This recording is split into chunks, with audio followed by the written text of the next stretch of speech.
A nossa introdução aí diz: a soberania divina é um tema importante e atual, porque lembra-nos que Deus está no controle de tudo e que toda ação humana está exposta diante dos seus olhos. A lei natural da semeadura ilustra o princípio da retribuição no campo espiritual, e é justamente essa mensagem que encontramos no livro do profeta Obadias e seus oráculos contra Edom. Então Deus é soberano, está no controle de todas as coisas e Ele decide, por sua própria vontade, o que vai acontecer de acordo com seus planos.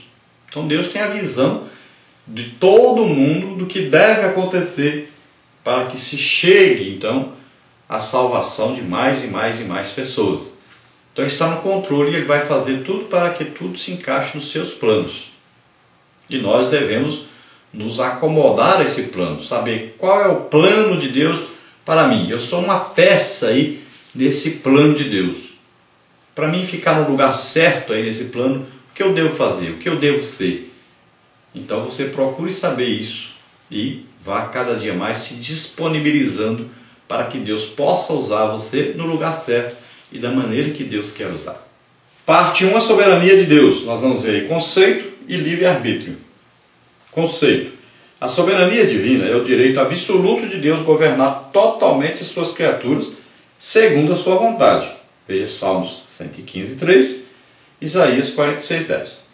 Calvinistas e arminianos concordam com esse conceito. Então, tanto os seguidores de Calvino como de Armínio concordam. Deus está no controle de tudo e Ele pode tomar decisões quanto a qualquer coisa dentro dos seus planos. A diferença entre ambos acerca da soberania está apenas no exercício desta. Segundo os calvinistas, não há limite para o exercício desse governo, de modo que a vontade divina não pode ser anulada. Os arminianos, por outro lado, admitem que no exercício da soberania divina existe uma autolimitação suficiente para permitir o livre-arbítrio humano. Então veja bem, a linha de raciocínio de Calvino diz que o homem não tem controle nenhum sobre essa vontade que Deus escolheu para ele, esse destino que Deus escolheu para ele. Já Armínio vê que Deus tem um destino para aquela pessoa, mas a pessoa pode, de repente, mudar essa situação.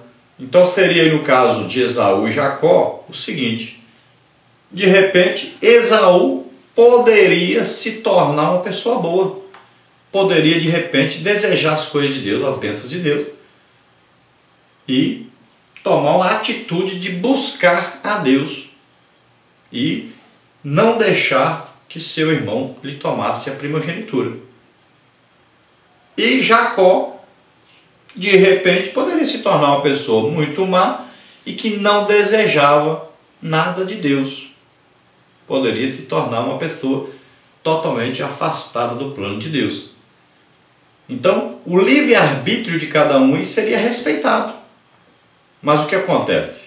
Esaú tomou a decisão de ser o que ele foi. E Jacó tomou a decisão de ser o que ele foi.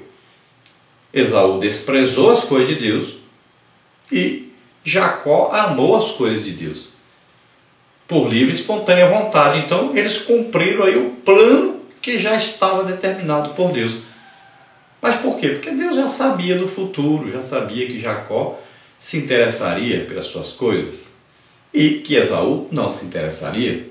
Então, ele tomou a sua decisão já baseado no livre-arbítrio dos dois depois que eles nascessem. Então aí, as coisas se encaixam melhor sim. Nós não poderíamos dizer assim, Deus forçou, obrigou Esaú a ser ruim, obrigou Esaú a vender o direito de primogenitura. Não. Deus usou o próprio livre-arbítrio de Esaú para cumprir aquilo que Deus já havia pré-determinado, porque Deus já sabia que Esaú ia fazer isso. Então o grande problema aí entre calvinistas e arminianos é compreender isso. Que Deus sabe passado, presente e futuro. Tudo para Deus é presente. Então, como Ele já sabe o que nós vamos fazer no futuro, Ele já predetermina como vai ser a nossa vida. Não quer dizer que ele vai obrigar a pessoa a ser salva, vai obrigar o outro a ser condenado. Não quer dizer que ele escolheu pessoas para serem salvas, pessoas para serem condenadas. Agora ele já sabe quem vai ser salvo, quem vai ser condenado? Sabe. Então a diferença é essa, o entendimento que tem que haver é esse. É porque Deus já sabe o que vai acontecer. Então, suas decisões já são tomadas dentro do que vai acontecer. Não quer dizer que ele obrigou a pessoa a ser salvo, obrigou o outro a ser perdido. Porque se fosse assim, para que pregar o Evangelho? Se quem já foi escolhido para ser salvo seria salvo de qualquer maneira, quem foi escolhido para ser perdido é perdido de qualquer maneira. Então não precisava pregar o Evangelho. E também não existiria na palavra de Deus a partícula se. Né? Olha, se creres, verás a glória de Deus. Olha, se com a tua boca confessares o Senhor Jesus, serás salvo. Se. Né? Se confessar os seus pecados, Deus é fiel e justo para perdoar de toda iniquidade e todo pecado. Então tem a se. Esse se quer dizer condição. É se você quiser. Se você não quiser, não acontece. Olha, esses sinais seguirão os que crerem. Se você não acreditar, o sinal não te segue. Então, o ser humano decide. Ele tem o poder de decisão. Deus deu a ele isso. O livre-arbítrio para escolher. Em Deuteronômio diz, olha, eu coloco diante de você dois caminhos, caminho do bem e caminho do mal. Escolhe o caminho do bem. É um conselho. Mas tem muita gente que não quer escolher o caminho do bem. Prefere escolher o caminho do mal. Então Deus não vai obrigá-lo a escolher o caminho do bem. Então nós devemos olhar. Tanto algumas vezes parece que Calvino está certo, como outras vezes parece que Armínio está certo. Né? Mas nós temos que compreender que Deus já conhece antes de acontecer as coisas. Paulo, por exemplo. Paulo não foi ouvir uma pregação assim e disse, eu quero aceitar Jesus. Não. Jesus apareceu para ele, escolheu Paulo e disse, você vai ser isso e pronto. Você vai dar a vida. Disse para Ananias, vai lá no Paulo e ore por ele. Esse é um vaso escolhido por mim. Ele vai ver o que custa me seguir. Ele vai sofrer. Ele foi escolhido para sofrer pelo Evangelho. Então pronto. É uma escolha soberana de Jesus. Então muitas vezes nós achamos assim, não, mas aí Deus obrigou Paulo a ser crente. Não. Deus já sabia que Paulo, no fundo do seu coração, tinha um desejo intenso de servir a Deus. Ele não sabia como fazer isso. Então, Deus providenciou uma maneira de ele ter a oportunidade de servir a Deus. Olha lá. Deus fechou o coração de Faraó. Por quê? Porque Faraó não tinha o desejo de obedecer a Deus. Ele até obedeceu por causa do seu filho que havia morrido, para não morrer todo mundo no Egito. Mas imediatamente ele já tomou a decisão de seguir os israelitas e matá-los ou trazê-los de volta. Então Deus, sabendo já dessa má intenção, desse desejo mesmo de desobedecer a Deus, ele então fez os juízos dele sobre Faraó e sobre o seu povo. Ele usou-os para ser exemplo para aqueles que não obedecem a Deus. Se nós olharmos para Lídia, Lídia estava na beira do rio. E a Bíblia diz, Deus abriu o coração de Lídia para ouvir a pregação do Evangelho. Então não é que Deus obrigou a Lídia a aceitar Jesus. Mas ela precisava de uma ação sobrenatural do Espírito Santo para que ela pudesse tomar a decisão. Uma decisão que ela queria tomar. Número 2, então, livre-arbítrio. A vontade de Deus é que todos sejam salvos. Entretanto, não são poucos os que se perderão. Tal acontece justamente pelo fato de sermos livres, autoconscientes e, por isso, responsáveis diante de Deus por nossos atos. Isso se explica pelo livre-arbítrio e não significa negar a soberania divina. Trata-se da liberdade humana. Deus é soberano em todo o universo e, por seu amor e poder, preserva sua criação até a consumação de todas as coisas. Então veja bem, aquele mesmo que já foi salvo, aceitou Jesus como Senhor e Salvador, ele pode tomar a decisão de não querer mais, de não viver mais na igreja, de não saber mais de Deus, de voltar à vida velha passada do pecado. Ou aquele que não experimentou essa vida, desejar experimentar e experimentar, e cair então da salvação. Porque o pecado não vai para o céu, a pessoa que está vivendo em pecado não vai herdar a vida eterna. Ah, porque foi salvo agora, pode estar cometendo qualquer tipo de pecado e estar salvo para sempre? Não. E para nós ilustrarmos isso, nós usamos aí uma figura de um navio. Vamos chamar esse navio aí de igreja. A água que está debaixo do navio, vamos chamar aí de mundo, onde estão as pessoas pecadoras que ainda não aceitaram Jesus como Senhor e Salvador, não estão salvas. Esse navio aí tem uma rede chamada Evangelho. E o capitão desse navio é Jesus. Esse navio tem um destino, é o céu, a vida eterna com Deus. Ele está indo para lá, está predestinado a chegar no céu. Agora veja bem, esse navio vai passando por vários portos durante a sua viagem.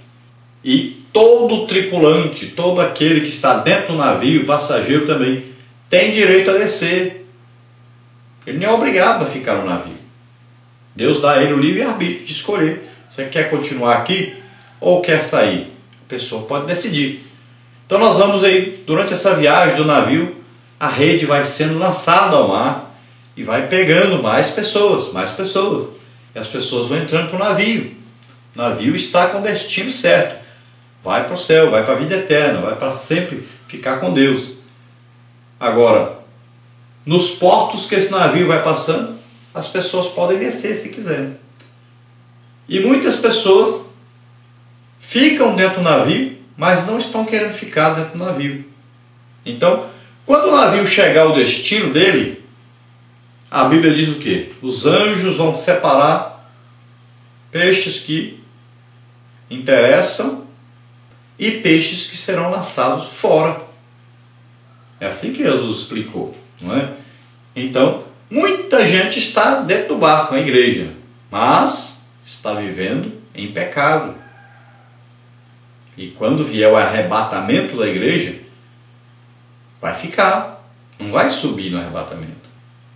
Faz parte da igreja denominada Igreja Mundial, a igreja do mundo inteiro, das pessoas todas que aceitaram Jesus como Senhor e Salvador, estão ali, dentro do barco, a igreja. Então parece que estão todos salvos, mas não estão. Muitos estão dentro da igreja, do barco, né?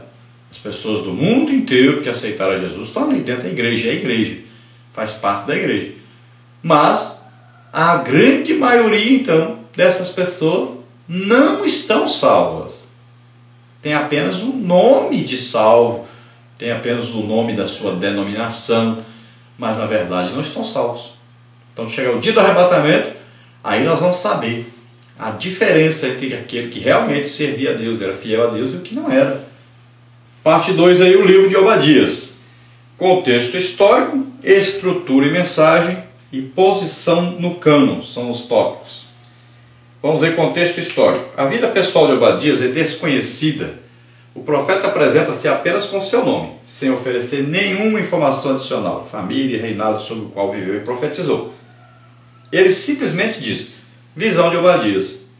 A data em que exerceu seu ministério é uma das mais disputadas entre os estudiosos, vai de 848 a 460 a.C., tudo indica que os versículos 10 a 14 referiam-se à destruição de Jerusalém por Nabucodonosor, rei de Babilônia, em 587 a.C. Portanto, qualquer data desse período, como 585 a.C., por exemplo, é aceitável. Então, veja bem, a data discutida aí, e que muitos aceitam hoje, é por volta do ano 605, por aí. Uma data em que Babilônia invadiu, então, Jerusalém. Que Nabucodonosor, rei da Babilônia, veio então com seus exércitos, invadiram e destruíram a cidade de Jerusalém.